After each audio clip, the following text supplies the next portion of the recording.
Being a fire or dinosaur archetype in Yu-Gi-Oh! In the early 2009s was horrible. Being both of these in 2009 was a cruel existence given to Jurracs. Jurracs were the first official dinosaur archetype made in the Duel Terminal / Hidden Arsenal series. Their effects were simply based on being destroyed by battle and killing monsters by battle. A live by the sword, die by the sword mentality fit for fire-enhanced dinosaurs. It would be a shame if their effects were mediocre and the archetype was undersupported and linear. That'd be the only way this archetype would make the Failed Cards and Mechanics series, and boy did they achieve that. So today, we're going to be enjoying learning about Jurracs and how they became one of Yu-Gi-Oh's failed cards and mechanics. Jurracs debuted in Duel Terminal 2, but like many other Duel Terminal archetypes, they were widely introduced in Hidden Arsenal 2 alongside archetypes like Fabled and Naturia. While those two archetypes had some solid cards to start their journey off, Jurrac cards were, say, a bunch of cards, and it's never good for your archetype to start their journey off as just a bunch of cards. Jurrac Protops was a level 4 monster that gained 100 attack for each monster your opponent controlled. Jurrac Velo was a level 4 that whenever destroyed by battle in face of attack position, you could special summon a Jurrac monster with 1700 attack or less from your deck. Monoloth was a level 3 tuner that could attack all monsters your opponent controls once each. Jurrac Tyrannus was a level 7 that if you tribute one dinosaur, it gains 500 attack. And if it destroys an opponent's monster by battle and sends it to the graveyard, it gains a permanent 300 attack boost. Finally, Jurrac Giganto was a level 7 dinosaur synchro that needed one tuner and one or more non-tuner dinosaur monsters. While it's faceable on the field, all your Jurrac monsters gain 300 attack for each Jurrac monster in your graveyard. Its first wave really didn't give anything for Jurracs to work with. Out of all of the cards, Jurrac Velo was probably the only sound card with benefits. Floaters that had to be destroyed by battle were still playable in 2010. Outside of that, you had a level 3 tuner with a useless effect, a level 7 that the deck couldn't bring out quickly enough, a synchro that didn't warrant any play other than level 7 synchros like Black Rose Dragon, and Protops. Added in the mix of them being fire dinosaurs on top of a mixed bag of cards with random effects slapped on them, and you'd have a deck that no one would even look at. There weren't any great fire support for fire archetypes back in the early 2010s, and dinosaurs didn't have any either outside of Fossil Dig. It wasn't like today's dinosaurs where you have cards like Miscellaneous Saurus, Lost World, or Soul Eating Oviraptor to extend your plays further. No Ultimate Conductor Tyranno, no Super Evolution Pill, and no spicy text like Diagram and True Kings to help build your board advantage. The best extender of the time was Gillosaurus, and there's no sane person who would love to get an extra bot on the board by letting your opponent special summon a monster from their graveyard in return. Big Evolution Pill was also considered, but it cost you the normal summoning of your level 4 or lower monsters just to smack a level 5 or higher Jurrac on the field, and at the time you only had Tyrannus to utilize it. The best dinosaur at the time was Fossil Dyna, which went against what the deck was trying to do, and also technically wasn't a dinosaur and was actually rock. You can't attack a card against special summon in a deck that would like to special summon. Furthermore, it can't be understated how much Konami hated giving Hidden Arsenal archetype spell and trap card support, and Jurrac didn't escape this unwritten rule. Overall, this archetype needed a lot of work, as did most archetypes cursed to come out in the Hidden Arsenal series. So it was set on the back burners until the release of Hidden Arsenal 3, where it would probably get one of the few solid cards in its archetype. In Hidden Arsenal 3, the archetype was given Jurrac Guobai, a level 4 dinosaur monster with 1700 attack. Whenever it destroyed a monster by battle, you could special summon a Jurrac monster with 1700 less attack from your deck, but it couldn't declare an attack that turn. This card ended up being a fantastic extender for this deck. Its ability helped you get monsters from your deck, including necessary tuner monsters. Though it wasn't the strongest at 1700 attack, Yu-Gi-Oh! At the time was slow enough for you to play cards that reduce your opponent's monster's attack power, letting you incorporate cards like Shrink or Burden of the Mighty to make sure Guobai can climb over them. What makes this card even more critical to plays is the fact that it gave this deck more longevity than needed. Being able to XC summon with Guobai and another level 4 Jurrac you could summon from your deck with its effect, giving you access to XCs like Utopia, Guobai was one of the deck's only stable monsters that was guaranteed to be run at 3 and never fall out of relevancy. Outside of that, the rest of the cards were a mixed bag. Jurrac Terra was a level 3 monster. If it's attacked, return the attack monster to the hand after damage calculation, and it gains defense equal to the returned monster's level times 100. Jurrac Iguanon was level 4 that returns one of your opponent's set cards to their hand if it destroys a monster by battle. Jurrac Brachus is a level 3 tuner that couldn't be destroyed by battle if you control another Jurrac monster in the field. Jurrac Spinos was a level 7 dinosaur that gives a Spinos token to your opponent's side of the field in attack position when it destroys an opponent's monster by battle and sends it to the graveyard. Jurrac Titano was another level 7 dinosaur that couldn't be special summoned, and it can't be targeted by your opponent's trap card effects or monster effects. And once per turn, you can banish a Jurrac monster with 1700 attack or less to increase its attack by 1000. To round out the new main deck support, Jurrac Starco was a level 2 dinosaur that special summons 2 tokens when it's destroyed by battle. They also couldn't be used for tribute summons for anything except for Jurrac monsters. After Guobai, there wasn't a whole lot going for the deck. The level 7s were nearly unplayable. If you had 2 monsters in the field, they would most likely be used for a synchro summon, which in the 5D format was always the better play, as you didn't want to have to wait a turn to tribute summon a Jurrac monster. We must acknowledge that this deck relied on battle, meaning that effects that popped or banished your opponent's monsters meant that the turn would end with you pondering why you built this deck. Without Guobai, your deck would stall and have no plays except normal summoning setting other monsters. Your game plan was always to get to Guobai, whether it be through drawing, Fossil Dig, or sending Velo to the upper room. This also confirmed that Jurracs were better at going second since their strongest plays were made by attacking your opponent's monsters. Jurrac Velfito would be the deck's brand new synchro. It was level 5 that only needed 1 tuner and 1 or more non-tuner dinosaur monsters.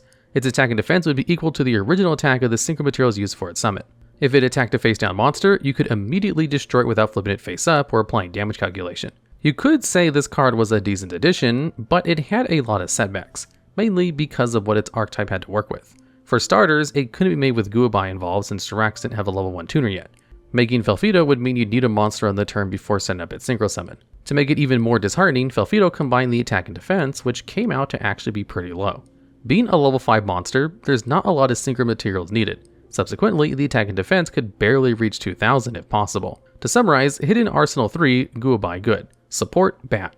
Everything was based on either battle or being destroyed by battle, the support only had 2 archetype searchers, and the deck had no way to support its high-level main deck monsters and synchro monsters properly. Things weren't looking good for our dinosaurs, and with the direction they were trending, there was a high chance you'd end up like real dinosaurs and end up on the extinction list. Hidden Arsenal 4 debuted in March of 2011. Jurrac would get its final significant boost in support to see if it could help the deck become playable, if not relevant. With the pack being called Trishula's Triumph, Jurrac players just hoped it wasn't their downfall. Jurrac Aleo headlines the new Jurrac support. It's a level 1 dinosaur tuner with 200 attack and defense. You could tribute it to target and special summon a level 4 lower Jurrac monster from your graveyard. Jurrac Golem was a tuner with 1200 attack with an effect that when it's destroyed by battle and sent to the graveyard, you can destroy your opponent's monster who battled this card. Your opponent could discard a card, however, to negate this effect. Jurrac Dino was a level 3 tuner that once per turn, during the end phase, if this card destroyed opponent's monster by battle, tribute 1 Jurrac monster to draw 2 cards. Jurrac Hera was level 6, and when a defense position Jurrac is destroyed by battle and sent to the graveyard, you can special summon this card from your hand. A few positives were noticeable with this wave of support. Aleo has 200 defense, making it a perfect target for rekindling. A normal spell that allows you to special summon as many fire monsters from your graveyard as you want with exactly 200 defense. Add to the fact that the card was also a level 1 tuner, and you get a 1-for-1 target. A perfect recipe for consistency.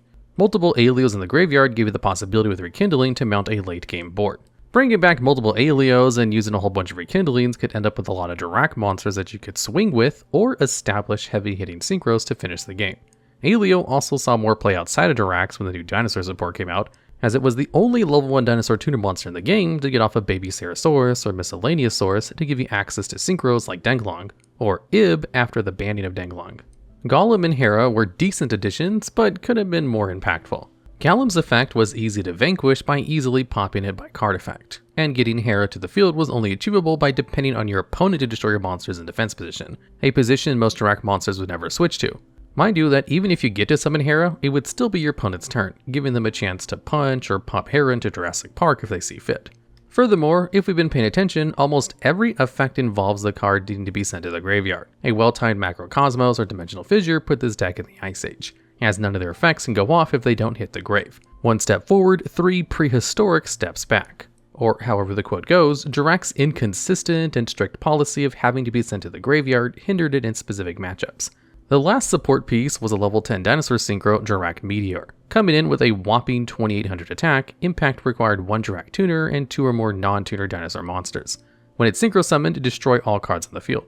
Then special summon 1 tuner from your graveyard. You would think having a Black Rose Dragon on steroids and Prehistoric Rage is welcomed. As ridiculous as the card is, a few things turn this card into a no-go. For the many requirements it took to make a level 10 monster with essentially the same effect as Black Rose Dragon, it made more sense to just make Black Rose Dragon instead. A tuner and a non-tuner will always be better than trying to get a specific tuner and 2 non-tuner specific monsters. The upside of making Meteor didn't trump making the lesser, as Meteor's destruction effect wasn't mandatory. You didn't get to choose to use this card's effect. At least Black Rose gave you the option of the card being a new body on the board or a board wipe itself. Also, the return you get from the special summoning effect isn't great either, relegating you just get a tuner monster and nothing else. Outside of this card's crazy design, it wasn't worth the materials and time. You're putting almost 3 cards on the field to make this card, and then the moment it hits the field is when you lose it. The last piece of support came out 3 years later and was their only Jurrac trap support in Cosmo Blazer. Jurrac Impact was a normal trap card. If you control a dinosaur monster with 2500 or more attack, destroy all cards on the field. Apparently, Konami thought that since putting Meteor on Lake sucked, maybe putting it on a trap card would do it justice. And it didn't. Even with it being a trap card, needing a dinosaur with over 2500 attack to make it live meant this card could sit on your side of the field or in your hand for a long time. Already in a deck that struggles to make big synchros turn 1 made it nearly impossible for this card to be alive. However, this card could be used in other generic dinosaurs, wiping the whole board clean and possibly getting back nothing in return while your opponent's turn is walking on razor blades. You'd have to know when to interrupt your opponent with this card and be confident they didn't have follow-up after wiping the board clean on both you and your opponent's side of the field. The threat your opponent had must justify you getting rid of your 2500 plus attack monsters, or you'll end up looking just like a silly dude playing Jurracs, which you'd be if you were playing Jurracs in 2013. In terms of support, this wasn't the card Jurracs needed. More searchers, abilities to special summon, or even spell and trap cards that could help out in the battle phase would have been more befitting than putting Jurrac Meteor on a trap. This card saw no play, and neither did Jurracs around this time. Evilsaurs had taken over as the new Primal Beings in the TCG, and were more consistent, had better support, and had tech cards that could bring out multiple monsters like a Rescue Rabbit. So goes the history of Jurracs. Since they didn't make it out of the 2010s, I'm sure you knew it was a bad deck. The archetype was already given 2 disadvantages with its fire attribute and them being dinosaurs, as neither had good generic support in the early states of Yu-Gi-Oh! Except for Fossil Dig and Rekindling.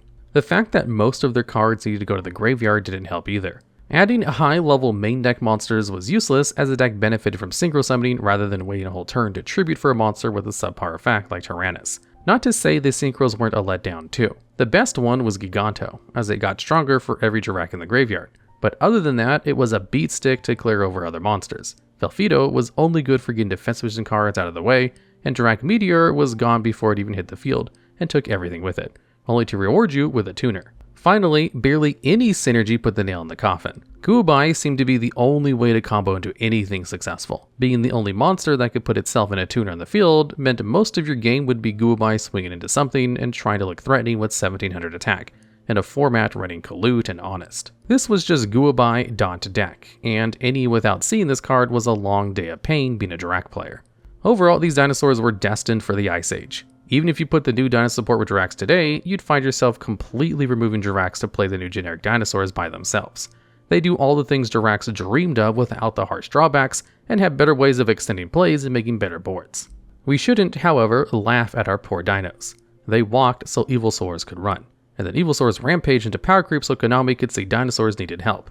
So if any archaeologists dig up the dinosaurs buried in the cave somewhere, just respectfully leave them there. They've earned their rest, and their place is one of Yu-Gi-Oh's failed cards and mechanics.